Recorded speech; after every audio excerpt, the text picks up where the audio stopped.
When you hear people talk about scaling, what do they usually focus on and what do they get wrong? Mostly when people talk about scaling, they believe that they just need to work harder and put more clients, more people, more employees in the system, and just scale by doing it harder, more, and so that's how you scale.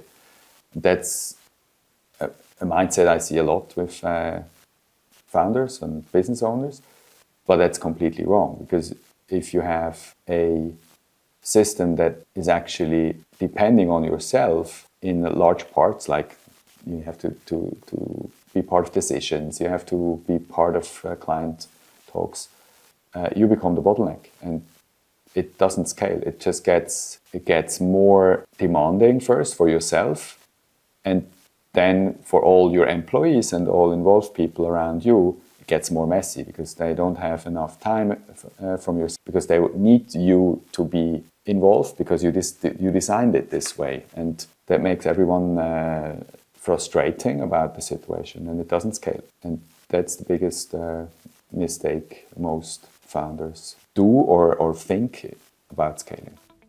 When did you first realize that the bottleneck wasn't the business, it was actually you? I realized this the moment I had to step out of the business. When I realized the first time that I'm the bottleneck and actually not the business, when I had to step out because of doing too much, and it wasn't healthy anymore, and I couldn't just do more. I was already working too hard, and when I stepped out, I realized that the system doesn't fully crash, or the business doesn't fully crash, and that was the big realization that it continues without me. The shift in my mind was then to work more from the outside, so to speak, on the company and not in the company, and that worked pretty well. How would you describe yourself back when you were the operator? What did your days look like? What I realized is that there's different levels as an entrepreneur or business owner, and everyone starts in the operator level. That's really level one, where you are the business, and you have to go through that to start the business. That's clear. But then the next level is actually manager. So you should evolve as fast as possible to a manager where it is all about delegation and helping teams be more successful. The next step is then architect, which basically means you work on the company from the outside and not in the business anymore.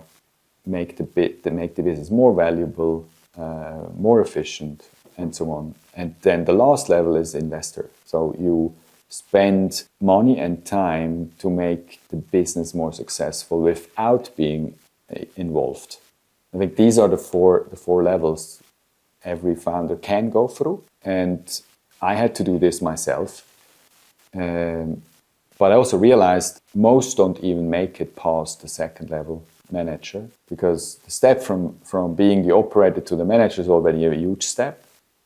And then people feel it works quite well, everything is delegated, but they're still part of the business, and then they wouldn't make it to the architect level. So they're still in the business and not working on the business. That's just the hard truth, that most stay stuck at manager level. If someone watching this tried the exercise today, what's the one truth you want them to face about how they spend their week?